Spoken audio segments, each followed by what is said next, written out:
prazer estar aqui com vocês para falar de um tema tão importante que é a integração de sistemas e infraestrutura.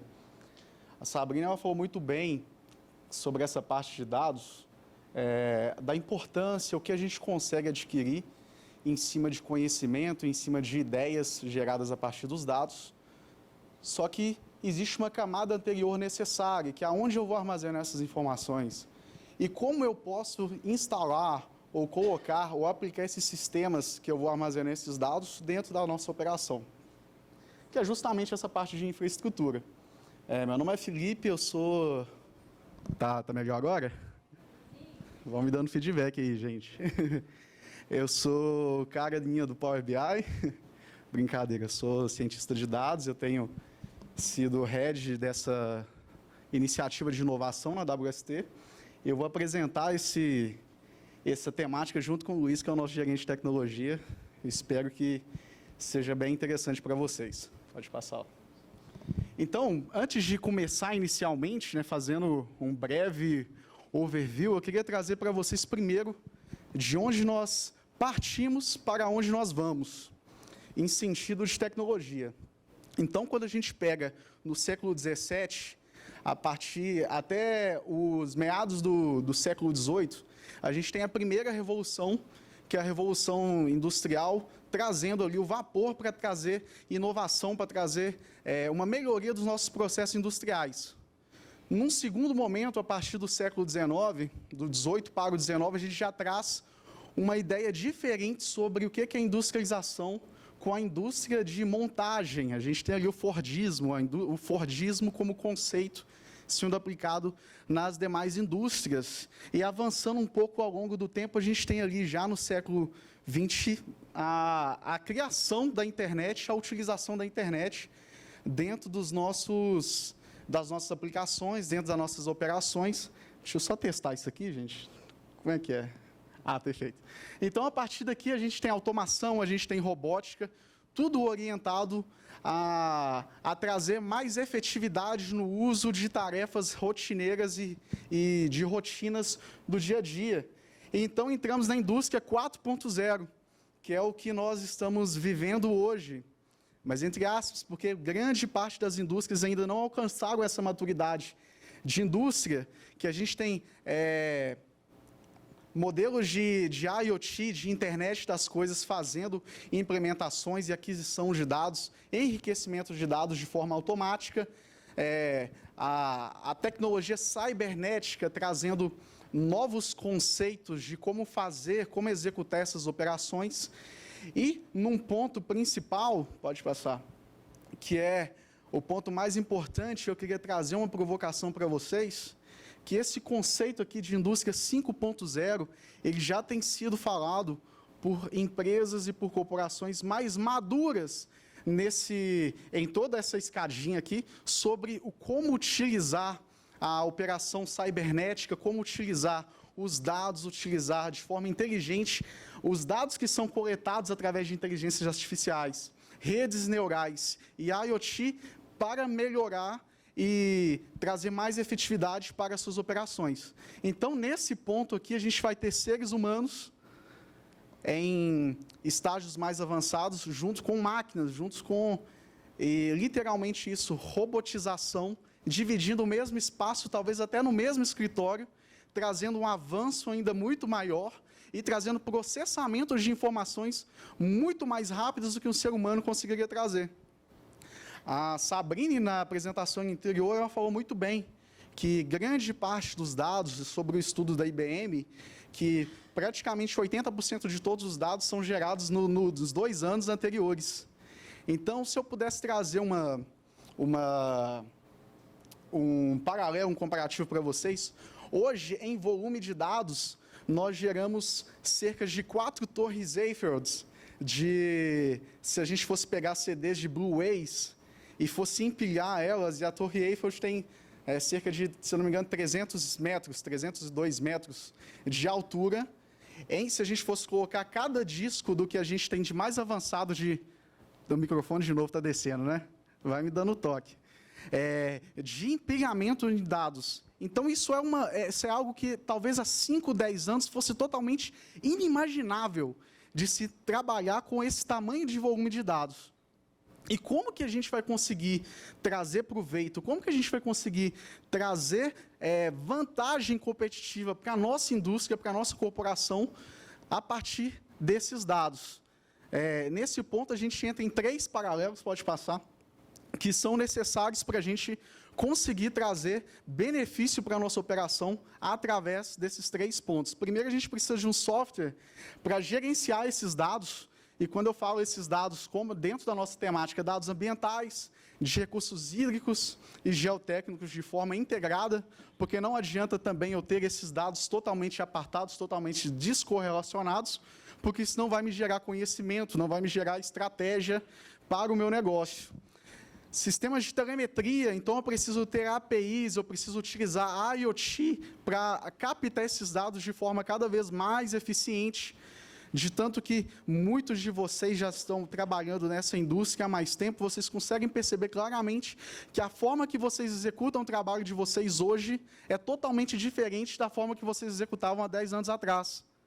E daqui a 5 anos vai ser totalmente diferente do que é executado hoje. Porque a tecnologia ela tem disruptado cada vez mais os nossos modelos de negócio, o nosso modelo de executar a nossa operação. E para fundamentar toda essa tecnologia, aqui no centro a gente trabalha, a gente precisa e é necessário de um banco de dados no nosso exemplo relacional, e eu vou explicar por que relacional, até por causa da metáfora dela ser bem próxima ali do pacote Office, mas você pode até passar. Então, por que nós precisamos de um banco de dados? Ele nada mais é do que um gerenciador de informações, onde a gente controla o armazenamento, a recuperação, a exclusão, a inclusão de novos dados e também fazemos leituras dessas informações. E dentro de um banco de dados relacional, todos nós trabalhamos ali já com diversas planilhas, a gente consegue ver que existem linhas e que existem colunas que a gente pode armazenar essas informações, e o banco de dados ele traz, de forma relacional, o banco de dados relacional, traz uma maior efetividade para esse tipo de armazenamento. Então, a gente consegue trazer informações como números, strings de caracteres de textos, datas e horas, geolocalização, entre outros pontos. Então, ele atende toda a informação que a gente precisa correlacionar de forma padronizada e nós conseguimos organizar isso de forma claramente. Muitos de vocês já têm acesso a bancos de dados, vocês já devem ter visto, mas essa informação aqui é latitude e longitude. Então, eu tenho exatamente a localização desse ponto. Primeiramente, falando que esses dados são apenas de exemplo, mas isso aqui é uma informação que a gente coletou de um pluviômetro nessa data específica e qual que foi o resultado de precipitação naquele período específico. A gente poderia pegar, nesse exemplo aqui, eu peguei só a data, mas a gente poderia colocar exatamente a hora que a coleta daquela informação foi executada através do nosso sistema integrado e importado para dentro desse banco de dados. E mais um motivo que nós utilizamos desse microfone de novo não, né? Da utilização do SQL Server como um modelo de banco de dados relacional, é porque ele é amplamente utilizado em ambientes corporativos e traz uma facilidade. Na verdade, você consegue integrar outros bancos de dados com as ferramentas que nós temos hoje, mas a Microsoft ela fornece, ela facilita essa integração com outras ferramentas, principalmente de forma visual, como o Tableau, o Power BI, que vai ser apresentado alguns materiais interessantes na prática disso que a gente está comentando aqui agora. Informações web, a gente consegue coletar dados, por exemplo, da Agência Nacional de Águas, entre outros sistemas do governo que trazem para nós informações relevantes que podem ser correlacionadas ao nosso produto. E a gente consegue fazer a integração dos nossos sistemas a partir do SQL Server, trazendo visualizações de acordo com a necessidade do negócio. Pode passar. E dentro, trazendo ali um ponto do produto, que era o primeiro ponto que eu citei sobre um sistema de gerenciamento para a gente consultar essas informações, a gente tem uma interface gráfica, que é o HGA, onde a gente pode, esse slide aqui é bem importante, vou pedir até você, Luiz, para enriquecer ele para mim posteriormente, mas dentro de um único sistema a gente consegue fazer uma integração entre dados de vazão, nível d'água e pluviometria, de forma automatizada. Essas informações são enriquecidas dentro desse banco de dados, tanto volume de dados de laboratório e outras medições, a gente vai ver num exemplo posterior, em uma análise de plano de monitoramento, que até dados financeiros podem ser correlacionados às minhas amostras. Então, eu consigo ver exatamente o que eu preciso pagar e a minha previsibilidade financeira em relação ao meu contrato com o laboratório ou com algum outro fornecedor específico. E todas essas informações vão estar agrupadas e correlacionadas dentro do banco de dados HGA. Oi, pessoal, bom dia. Como o Felipe mencionou, hoje eu estou liderando o time de tecnologia e já conheço alguns de vocês, né? E a gente tem trabalhado aí nessa segunda fase que a gente chama, que ela é muito importante, né? Então a gente sempre vai estar referenciando, sempre aquele slide apresentado pela Sabrine, né? Que é da questão do gerenciamento de A a Z, porque ele é o básico, né? E aí, a questão que na segunda fase, ela é muito importante. Você faz a estruturação, você conhece os seus dados, mas depois dessa fase, a gente precisa automatizar a questão de integração. Isso é vital para o negócio, né? Por mais que você tenha uma base HGA ali estática e que você tenha que ficar alimentando esses dados de formas manuais ou pegando dados de um sistema, levando para o outro e fazendo transformações manuais, a qualidade desses dados, eles se perdem e a performance que a gente deveria ganhar com a implementação do HGA, ela acaba se diminuindo. Então, sempre numa segunda fase, né, vem a implementação primeiro, e a segunda fase a gente vem automatizar esses processos de integração. Então, nessas pontas aqui, a gente está colocando como só uma ideia para vocês terem, que são sistemas diferentes, né? Então, por exemplo, num sistema eu posso ter um dado de vazão. Então, é importante que a gente consiga fazer uma automatização, uma integração automatizada para trazer esses dados, né, para o HGA. A mesma forma para dados de nível d'água, para dados de pluviometria, laboratório, volume, qualquer ele que seja. Se for um sistema apenas que tenha essas informações de dados de vazão, nível, pluviometria, que é alguns casos que a gente tem já implementado e executando em alguns clientes, perfeito. Quanto menos integração, é um custo menor. Mas isso varia de empresa para empresa, de sistema para sistema. Então, a gente tem essa capacidade técnica, né, a WST, de prover esse serviço de integrações entre sistemas. Tá? A gente tem isso rodando em vários clientes. Na Vale, principalmente, a gente tem bastantes integrações por causa da volumetria de dados, né? E importante também a questão de laboratório, né? Pela sensibilidade do dado, é muito importante a gente ter essa automatização, porque para a gente garantir a consistência daquele dado e auditar aquele dado, né? Não ter a possibilidade daquele dado possa ser adulterado, né? Então, a gente foca muito nessa parte de integração. E aí, a gente entra num tema, né, que a gente fala muito de telemetria, né? Isso vem muito de adjunto com a questão da indústria 4.0, que as indústrias precisam, né, forçar essa automatização e a implementação de sistemas de telemetria, né, para poder você capturar esses dados num tempo mais rápido possível e numa frequência mais rápida possível. Isso, às vezes, não para o HGA, tá? Porque o HGA, às vezes, ele costuma ser a solução com um volume de dados já pré-processado. Então, quando a gente está falando de telemetria, né, que nada mais é que uma tecnologia que permite a medição, a comunicação, a transmissão de dados por meio de uma leitura de sensores, né? Então, se isso está em campo, se está remoto, ou se tem comunicação com fio ou sem fio, né? O diferencial é obter os dados à distância, através de uma interface descomplicada que permite a leitura dos sensores, transmitindo isso de uma forma mais rápida possível, que a gente fala near real time, né? Que é numa frequência próxima do tempo real. Porque aplicações em tempo real é quase que praticamente impossível chegar em tempo real. Então, essa telemetria, existem vários sistemas no mercado, né, que fazem essa leitura dos dados em milissegundos, e eles têm seus próprios bancos para armazenar isso, né?